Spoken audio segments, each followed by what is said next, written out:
Hey guys, welcome back. This is Courtney with Clean Team Publishing and Crimson Tree Publishing. We're during a series of how to format an ebook accordingly. And in this lesson, we're going to talk about taking your completed document file and turning it into a lovely EPUB. So the first thing you want to do is make sure that you have absolutely everything done for your book and that you are using your Amazon file that we talked about earlier.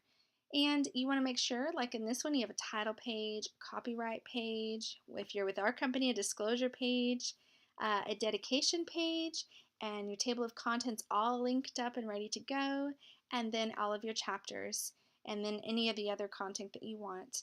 And once you have all of this ready to go, we're going to convert it. So I encourage you to go online to a website, and it's kind of a unique website. It's called online-convert.com. And I'll take you to the home page so you can kind of see what it looks like. So online-convert.com. You're going to go down to ebook converter and you're going to select convert to EPUB. And then you're going to upload your file. Now mind you, there's a whole lot of settings that you can do from here, but you really don't need to because I'm going to show you how to edit the metadata in your file. So you're going to choose your file, and for me, mine is right on top. And you're going to click convert. And while we're waiting for this to convert, this file is kind of small so it shouldn't take very long, I want to talk to you about Sigil, S-I-G-I-L. If you just want to Google that, you'll be able to find it, and I want you to download that onto your computer. If you're doing EPUBs of any sort or ebooks of any sort, you will want to have this because it allows you to edit all the metadata from the title to the keywords to the author, everything that you need to be embedded in that file. This will allow you to do it. So, and then I really encourage you, once it has downloaded, you need to delete your file, okay? Do not leave that on there because it will go on there for 24 hours and I have no idea how secure that file is. And you don't want any random person getting your book. So you will want this error message that you can't get that file again before you close this out. So once you close this out, and I can close out my document file now as well, you will find that it has successfully been uploaded onto your computer. And since I have a Mac, the default on my Mac is iBooks. And if you want to go ahead and open it up, you'll see how wonderfully beautiful your file has become. And of course, there's no cover page, the title's unknown, but we'll be able to change that in just a second. So if you kind of flip through this, you can see, hey, that's starting to look really, really good. I really like that. So, but obviously there was not a cover page, as you can see, and there was no title, the author's name wasn't there.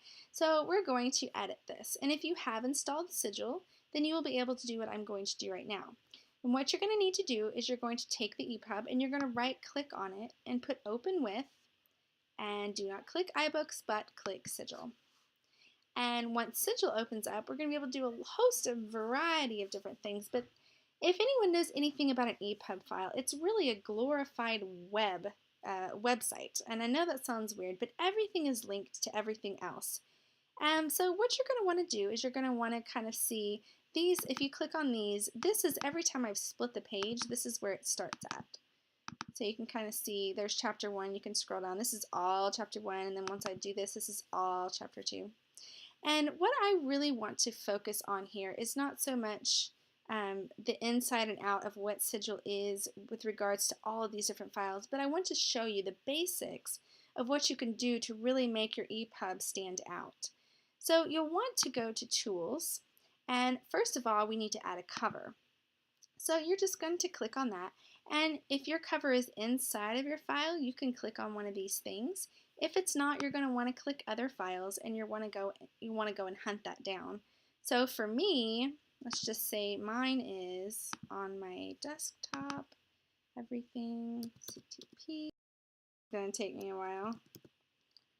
Angie, Angus 2. Alright, and so there's the cover that is for this book. And now I have just loaded it into my EPUB correctly.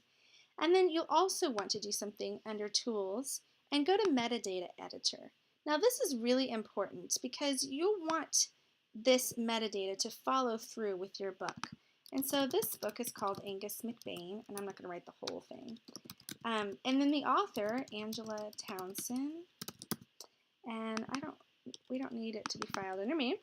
Under here, this gives you a lot of different options, but you'll notice that book producer has already been done, and this is the person on that website that just took that book and spit it out as an EPUB.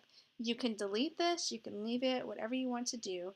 But there's also really cool functions you can play with in here that will allow you to add keywords, add a publisher, add a whole bunch of different things that you can do. And I encourage you, put as much metadata as you can into this thing because that really helps your book be found. You wouldn't understand it so much, but it really does help with search engines. So once you do all of that, you're going to click OK. And now we're going to save it. And now I'm going to show you the difference of what happens when I open it up again. So this time when I open it up, you will see that the cover is now on my thing, and it opens up as cover. And voila, I have a beautiful ebook, all formatted and ready to go.